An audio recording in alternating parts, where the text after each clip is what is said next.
आलोक जी, आम आदमी पार्टी ये कह रही है कि आप नहीं, आम आदमी पार्टी असली राम राज्य की कल्पना करती है और सिर्फ भाजपा जो है इसको चुनावी फायदे के लिए इस्तेमाल करती है, ऐसे गणेंद्र भारद्वाज जी का कहना है। अजय आलोक। देखिए प्रदीप जी, ये आम अराजक पार्टी जो है, अभी ये कह रहे हैं कि प्रभु श्री राम भरत को दे के चले गए थे क्योंकि वो प्रभु थे और राम राज्य था इसलिए उनको भरत मिल गया। ये अराजक राज है, इसलिए कोई व्यक्ति मिल ही नहीं रहा है कि किसको दे के जाए, चुपचाप से जेल में बैठे हुए हैं और भारतीय लोकतंत्र के चेहरे पे कालिक मल रहे हैं। ऐसी अराजक पार्टी आपने कभी देखी है जिसको बाथरूम जाने के लिए 2 लाख का कमोड लगता हो और राम राज्य की बात करते हैं वो? मुझे 2 कमरे का फ्लैट चाहिए जी, हम सरकारी सिक्योरिटी नहीं लेंगे जी, हम सरकारी बंगला नहीं लेंगे जी, लेकिन शीश महल बनवा के रहेंगे जी। और कभी जैसे आपने कहा, पूरा डायलॉग क्या था, मैंने अपनी नानी से पूछा, नानी अब तो बहुत खुश होगी राम मंदिर बन गया, तो मेरी नानी ने कहा, नहीं बेटा, मुझे ऐसे मंदिर में नहीं जाना जो किसी दूसरे की मस्जिद को तोड़ के बनाया गया हो। क्या फेमस डायलॉग थे। और तुरंत गिरगिट की तरह रंग बदल के 15 दिन के बाद दर्शन करने पहुंच गए। गिरगिट से भी तेजी रंग बदलने वाली ये पार्टी है। मतलब दिल्ली, ये कहते हैं कि हमने वेबसाइट लॉन्च की है, आम आदमी राम राज्य वेबसाइट, तो फ्रॉड साइट है। पूरी दिल्ली की जनता जानती है फ्रॉड साइट है, पंजाब की भी जनता कह रही है सुपर फ्रॉड साइट है। ये आदमी लोग, ये भारतीय लोकतंत्र पे धब्बा है। ये 27 दिन से जेल में बैठे हुए हैं और मुख्यमंत्री 3 स्टार प्रचारक जेल के अंदर, स्टार प्रचारक में नाम दे रहे हैं। कहां से प्रचार करेंगे वो जेल के अंदर? सवाल है गणेंद्र जी, रिबट का मौका दूंगा। ये लोकतंत्र भारतीय लोकतंत्र ही है। गणेंद्र जी मैं आपको मौका दूंगा। भाटी जी मैं आ रहा हूं, आपके अलायंस पार्टनर्स के पास ही आ रहा हूं, आपके पास आऊंगा मैं। पहले शुभांकर जी और गार्गी जी के पास आने के पहले 30 सेकंड का रिबटल का मौका दूंगा मैं आपको। मेरा सवाल है एक आपसे, गणेंद्र जी आपके पास ही आ रहा हूं, हाथ में बताइए। सुनिए ना, आपको ही बोल रहा हूं मैं।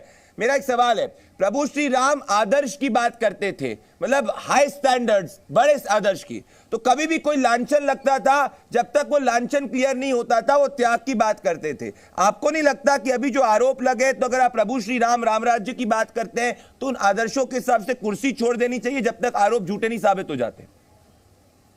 वीरेंद्र जी 30 सेकंड। प्रदीप जी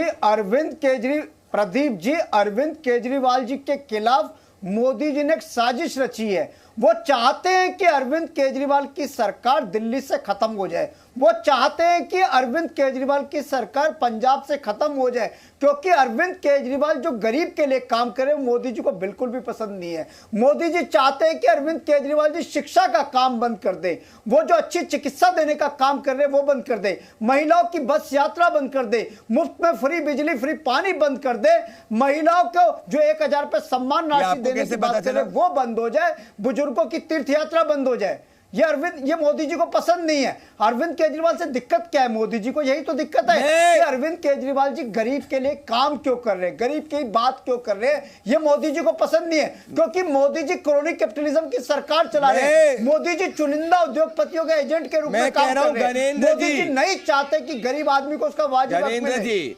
गणेंद्र जी देखिए, ये सब जो बातें सब कोर्ट के अंदर है, संज्ञान में, और कोर्ट से जो है बेल रिजेक्ट हो रही है। ये इनका हॉस्पिटल है जी, ये हॉस्पिटल है। क्या दिखा रहे हैं आप लोग? 1256 करोड़। गणेंद्र जी और अजय आलोक जी को दिखाए जरा एक सेकंड, क्या हो रहा है ये क्या दिखा रहे हैं आप गणेंद्र जी? ये 1256 करोड़ रुपए दिल्ली का हॉस्पिटल है, दिल्ली सरकार का। 2020 में कागज में कंप्लीट हो चुका है, कागज में कंप्लीट हो चुका है ये हॉस्पिटल। अजय आलोक सुन लो, 1256 करोड़। अजय आलोक ये इनका स्वास्थ्य मॉडल है। अरे सुन लो, नहीं सुन लीजिए, तमीज से बात कीजिए। ये 1256 करोड़ का हॉस्पिटल है दिल्ली सरकार का। अरे अजय आलोक जी सुन लीजिए, 2020 में कागज में कंप्लीट हो गई। इस पे भी सीबीआई इंक्वायरी होगी। ये सारे स्कैम का आरोप, सारे पैसे खा के जेपी नड्डा ने लिए, सारे पैसे खा के ये बताओ अजय आलोक, यार क्या बात कर रहे हैं आप लोगों को? शर्म आती है थोड़ी सी भी? क्यों लिए? थोड़ी सी भी शर्म है? श्रीनिवास रेड्डी आज बीजेपी से थोड़ी सी भी शर्म है? लड़ रहा है। सो कॉल्ड एक्साइज स्कूल खा जाते हो, जवाब हॉस्पिटल खा जाते हो, दवाई खा जाते हैं। करोड़ रुपए क्यों लिए? हमारा श्रीनिवास रेड्डी को गिरगिट से भी ज्यादा तेज रंग बदलते हैं, तो जानना चाहते हैं। गिरगिट से भी ज्यादा तेज रंग बदलते हैं, आप समझिए ना। शरद रेड्डी से क्या आप तो करप्शन के इनोवा जानना चाहता है। शुभंकर जी और गार्गी जी, क्या रिश्तेदारी? ठीक है, सबका हो गया।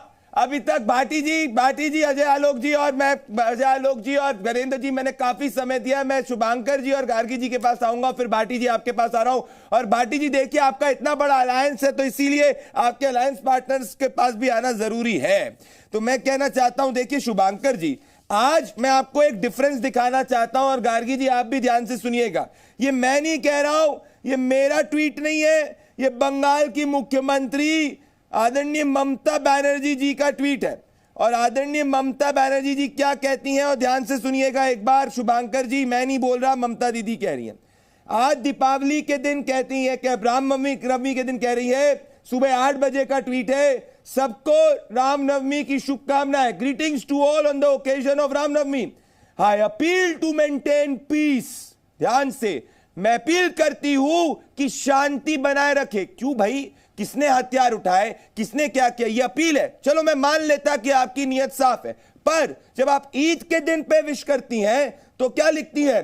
माई heartiest greetings to all on this joyous occasion of Eid ul Fitr. सबको ईद की बहुत बहुत शुभकामनाएं।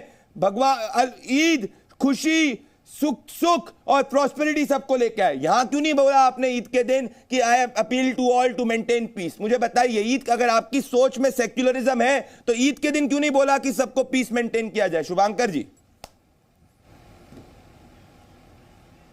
जी देखिए, वो ईद के दिन इसलिए नहीं बोला और आज के दिन इसलिए बोला क्योंकि ईद के दिन हिंदू जागरण मंच ने 5000 चुनावी रैलियों का दावा नहीं किया था, आज किया है 5000 रैलियों का दावा। प्लीज पहले चेक कर लीजिए। हिंदू जागरण मंच कौन है इसको मुझे बताना नहीं पड़ेगा, वो आपके यहाँ पे बीजेपी के जो प्रवक्ता लोग बैठे हैं वो आपको बता देंगे। 5000 रैलियों की उन्होंने पूरे बंगाल में मांग की।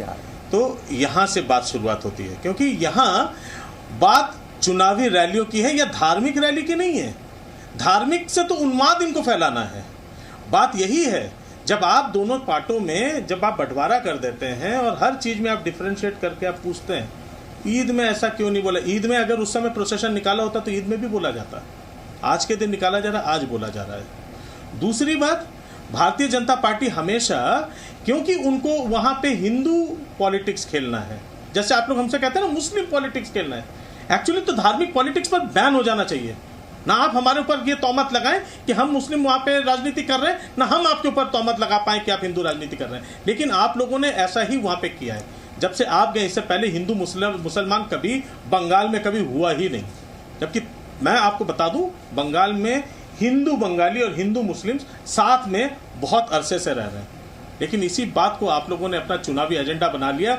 वहां पे अपना राज स्थापित करने के लिए यही तरीका आपने अपनाया कि वहां पे भी हम लोग यही दंगा कराएंगे। इसी तरीके से जो है हिंदू सेंटिमेंट्स को अगर हम लोग उनको जगह चाबी लगा के उनको हम भड़काते रहेंगे, चाबी तो लगाई जाए शुभंकर जी।